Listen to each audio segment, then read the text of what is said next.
Bienvenidos mis hermanos esta tarde, bienvenidos al Ministerio Palacio del Rey. Es un placer poder llegar hasta su hogar y aquí estamos una vez más, un domingo más, para llevar a cabo una serie de mensajes, una serie de enseñanzas que espero que sea edificación para su vida. Y aquí estamos, vivimos aquí en Sullivan City, Texas, y esta ciudad tiene una historia porque fíjense que en 1979 en esta área de Sullivan hubo un accidente muy grande y una pérdida tremenda para la música cristiana en aquellos años de 1979.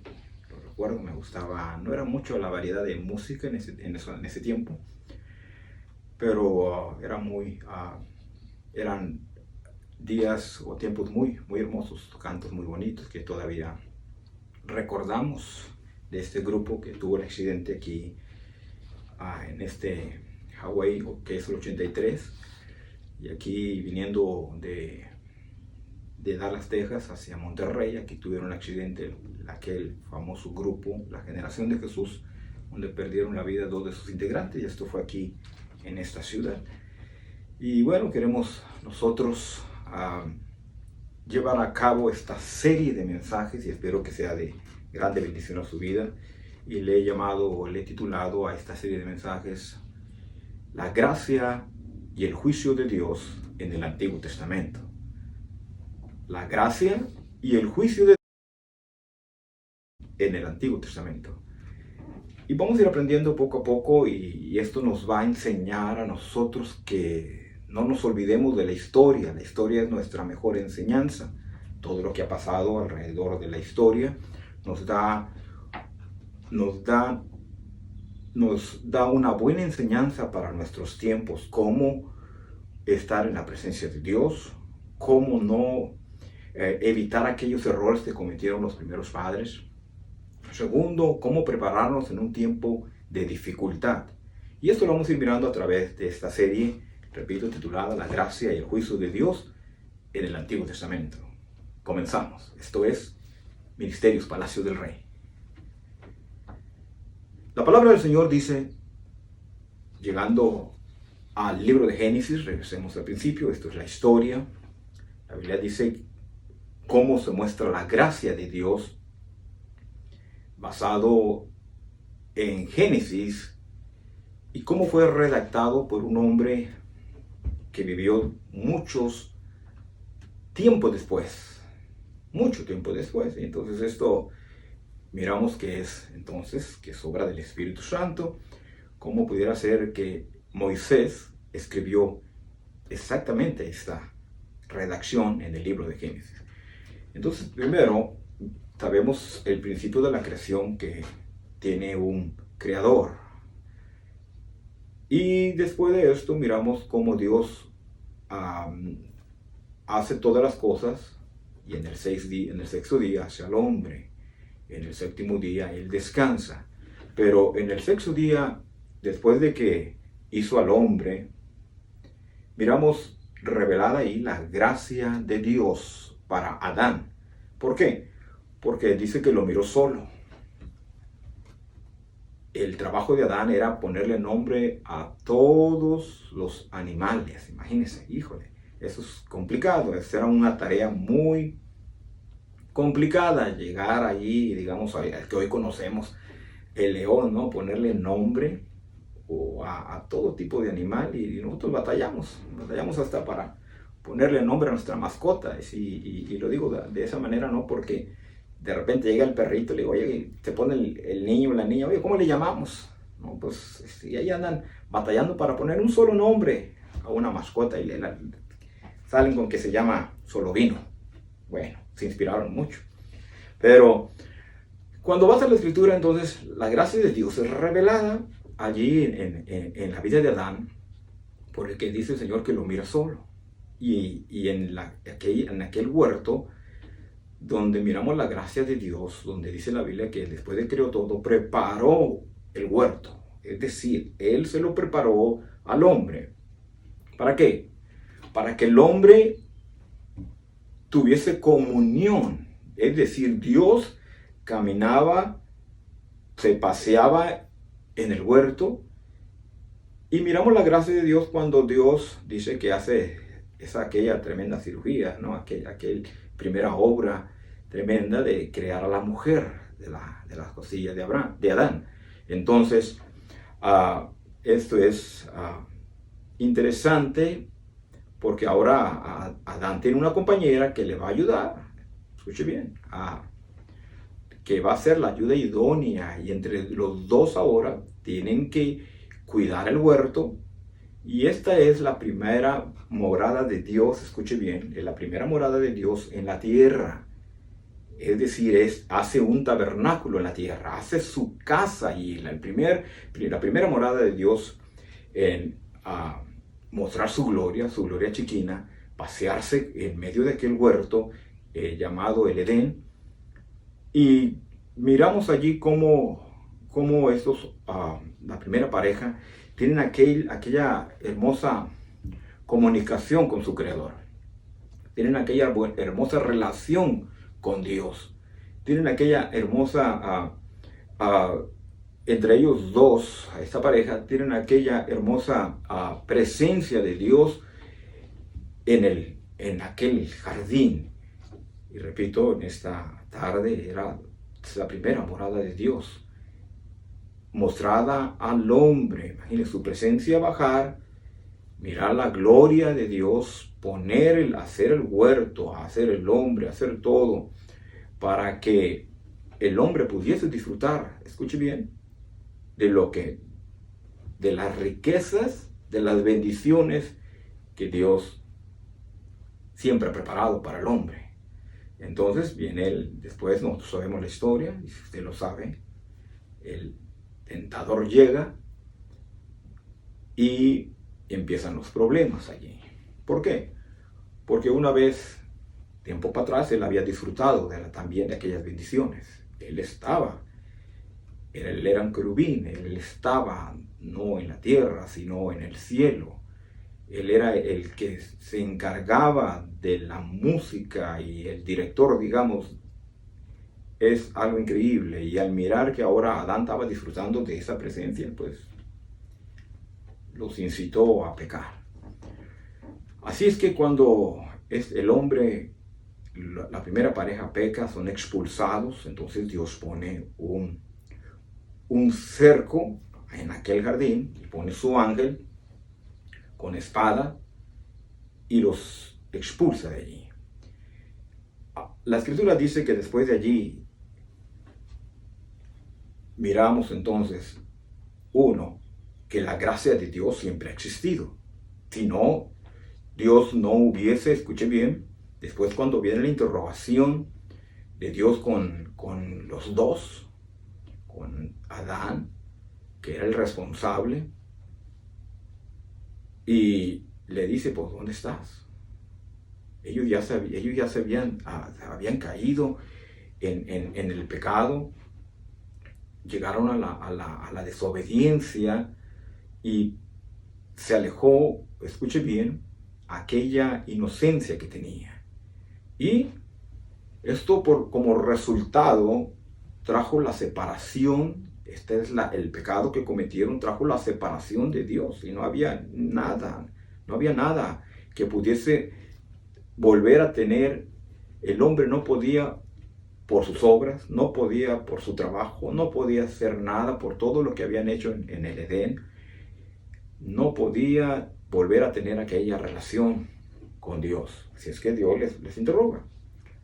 Y ellos, escuche bien, dice la escritura que por sus obras, bueno, dijo, vamos a agarrar de las hojas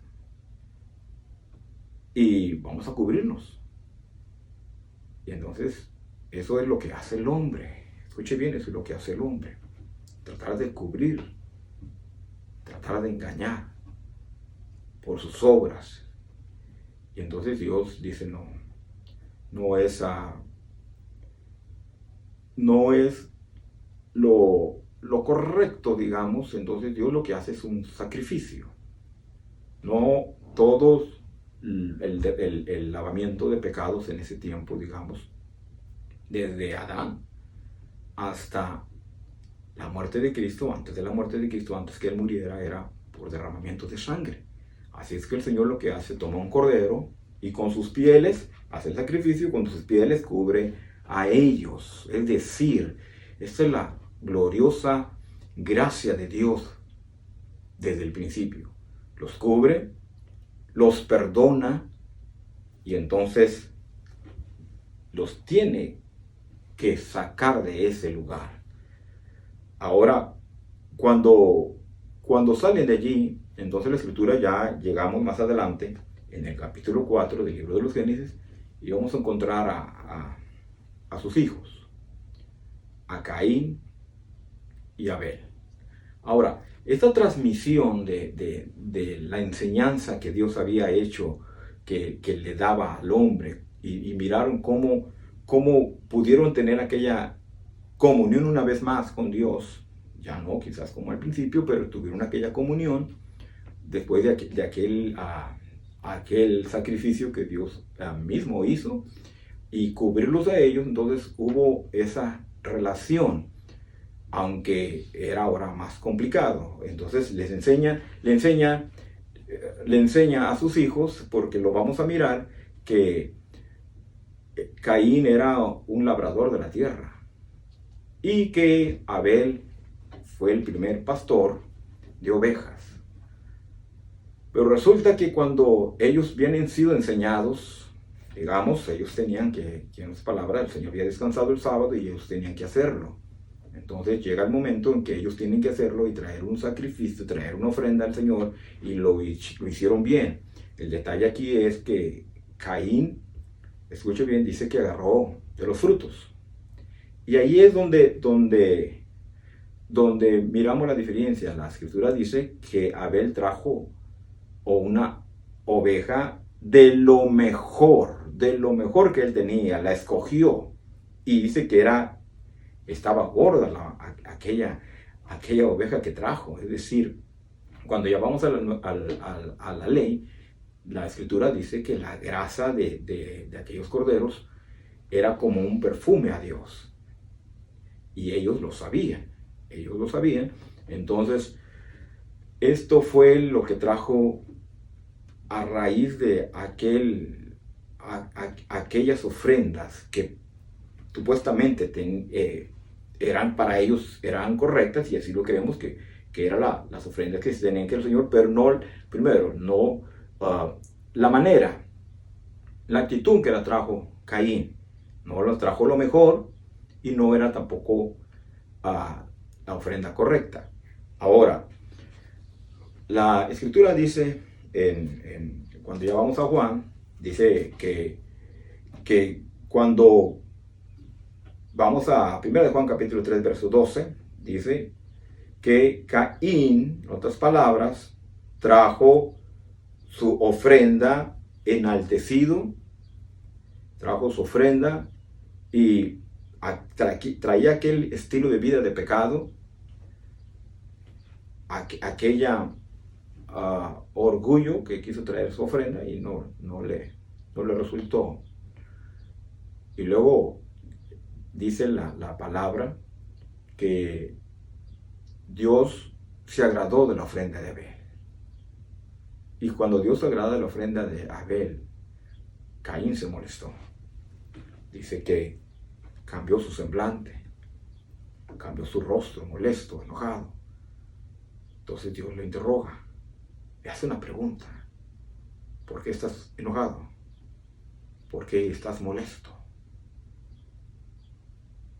Y miramos entonces que Caín se va y ahora empieza a planear cómo matar a su hermano.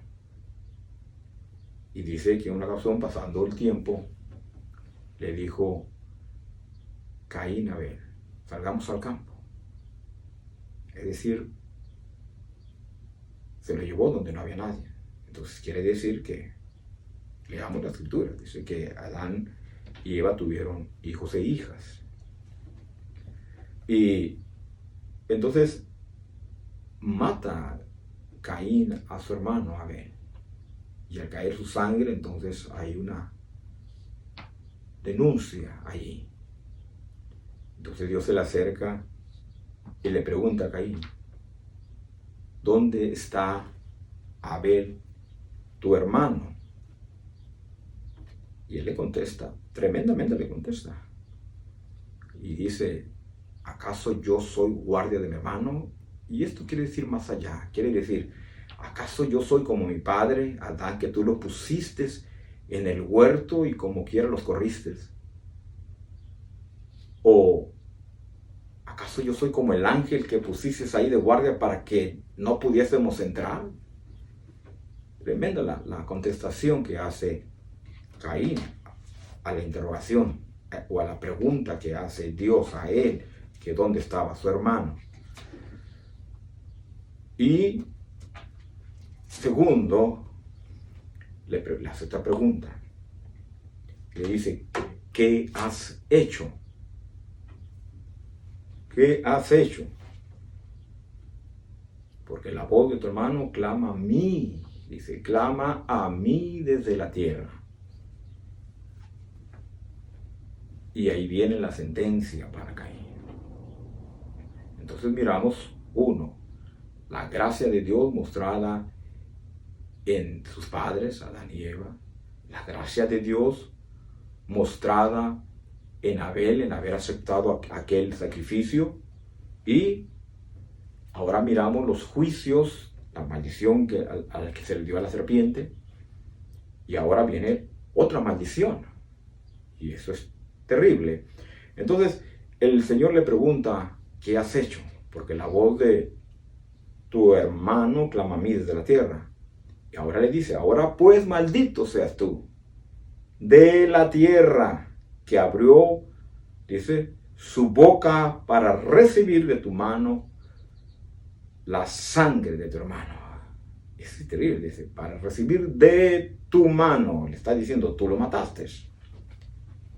Y ahí Caín se quedó en la segunda pregunta que el Señor le hace, o Dios le hace.